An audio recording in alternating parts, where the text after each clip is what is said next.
এখন বিপ্লবী নেতাদের পাই না, যারা চিৎকার করে বলেন বাংলাদেশ সম অধিকারের দেশ, ধর্ম নিরপেক্ষতা মানে ধর্মহীনতা নয়।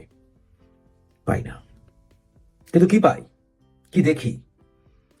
দেখি বাসে ধর্ষণে শিকার নারীরা, দেখি 8 বছরের আসিয়া ধর্ষণের শিকার, দেখি মাদ্রাসাগুলোতে শিশুরা বলাৎকারের শিকার। কেন? এখন আর আমাদের মায়েরা, কাকিমারা, খালারা, তারা শাড়ি পরে, সুন্দর শাড়ি পরে হাঁটে না। এখন আর কবি সাহিত্যিকরা প্রেমের কবিতা লিখেন না। প্রখ্যাত সাহিত্যিকদের নাম 71-এর পরে শোনাই যাবে না, যাদের জন্ম হয়েছে 71-এর পরে। ইয়াং দার্শনিক, ইয়াং ইউনিভার্সিটির প্রফেসর, যারা সারা বাংলাদেশকে আন্দোলিত করতে পারে, নাম শোনা যায় না। শোনা যায় চ্যাংরা ওয়াজিদের কথা, শোনা যায় 32 ইঞ্চি হুজুরের কথা, ছেলে থেকে মেয়ে হয়ে যাওয়া, মেয়ে থেকে ছেলে হয়ে যাওয়া হুজুরের কথা। শোনা যায় ভয়ঙ্কর গর্জন তোলা আব্বাসী হুজুরের কথা, যার সান্নিধ্যে যেতেই মুসলিম ভয় পায়, অমুসলিম তো দূরের কথা। শোনা যায় গর্জনের কথা, শোনা যায় খেলাফতি জোশের কথা, শোনা যায় শারিয়া কায়েমের কথা। এখন মেয়েরা পথে হাঁটতে শুনে ওন্না ঠিক করে চলুন। এখন শোনা যায় রোজার সময় বেরোবেন না নারীরা। এখন শোনা যায় অমুসলিম হন আপনি, শারীরিকভাবে অসুস্থ হন, মুসাফির হন, রেস্টুরেন্ট আপনার জন্য বন্ধ থাকবে, না থাকলে রেস্টুরেন্টে আগুন ধরিয়ে দেওয়া হবে, 1 মাসের জন্য রেস্টুরেন্টে তালা ঝুলিয়ে দেওয়া হবে। এখন দাবি করা হয় বাংলাদেশে 95% মুসলিমের দেশ, ধর্ষণ কমে না। কারণ নারী হয়েছে এখন খাদ্যে পরিণত, পুরুষকে বানানো হয়েছে মাছি। আমাদের পুরুষত্বকে অপমান করা হয়, নারীর নারীত্বকে অপমান করা হয়। কারণ নারীর চামড়া দেখলেই আমরা পুরুষরা পশু হয়ে উঠব এবং পশু হতে বাধ্য বোঝানো হয়। তাই শিশুর চামড়া দেখলেও লোভ হয়। কারণ এখন নারীর নাচে আর সংস্কৃতি কেউ দেখে না। আমরা ছোটবেলাতে মা কাকিদের কোমর দেখা যেত শাড়িতে, সো হোয়াট? আমরা সেখানে কুদৃষ্টি দেয়া শিখিনি। আমাদের বোনরা স্কুলে কলেজে পড়েছেন, হিজাব দেখিও নি মাথায়। কারণ ছোটবেলায় যে ইসলাম দেখে বড় হয়েছে সেটা আরবি ইসলাম ছিল না। আমাদের সংস্কৃতির সাথে মিশে থাকা আমাদের ঈমান ছিল, যে ঈমানে ভয় ছিল যে আমরা নারীকে খাদ্য মনে করব না। আমাদের মা, দাদিরা, নানিরা, খালারা, ফুপুরা কেউ বোরখা পরেনি। আমাদের ছোটবেলায় কখনো শুনিনি ধর্ষণের শিকার হয়ে শিশু মারা গেছে। আমরা ছোটবেলাতে শুনিনি যে বেলাল্লাপনা করে বদমাশির শিকার হয়েছে কোনো নারী, শুনিনি।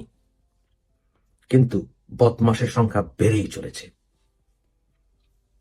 আমাদেরকে শেখানো হয়েছে প্রকৃতি ইসলাম হচ্ছে বোরখা পরা, নিজেকে ঢেকে রাখা, নিজেকে খাদ্যে পরিণত করা।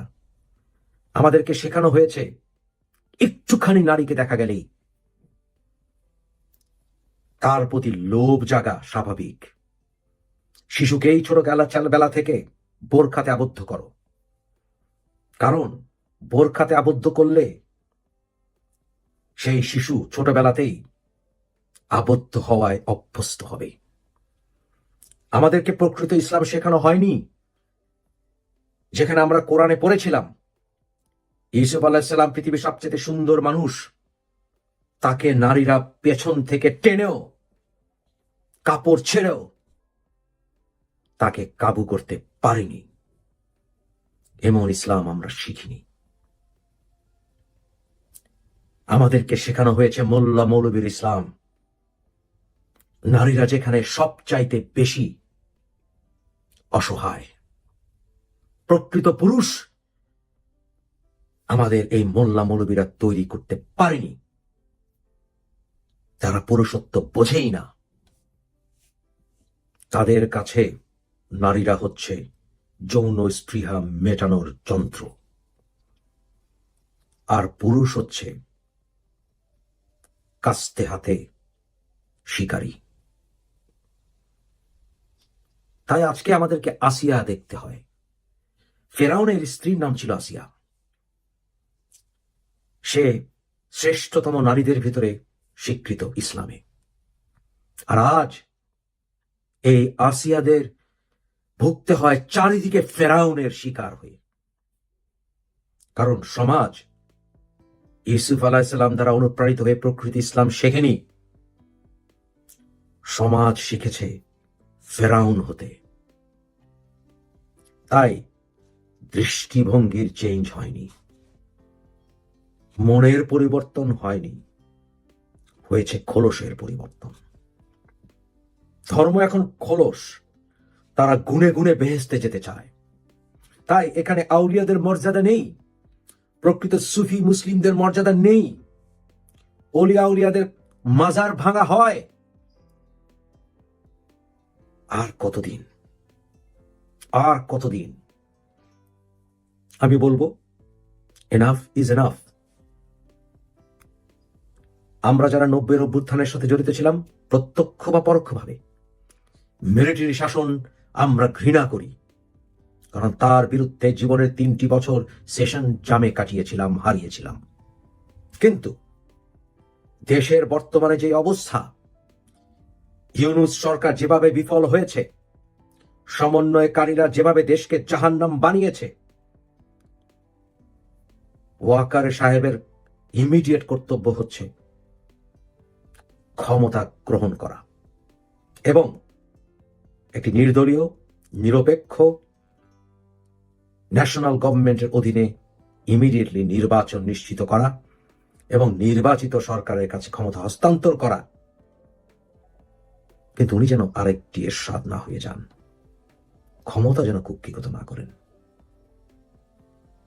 সকল অ্যাডভাইজারকে ধাক্কা দিয়ে, কড়া ধাক্কা দিয়ে ক্ষমতা থেকে সরিয়ে দেয়া এবং প্রয়োজনে এই নরপিশাচরা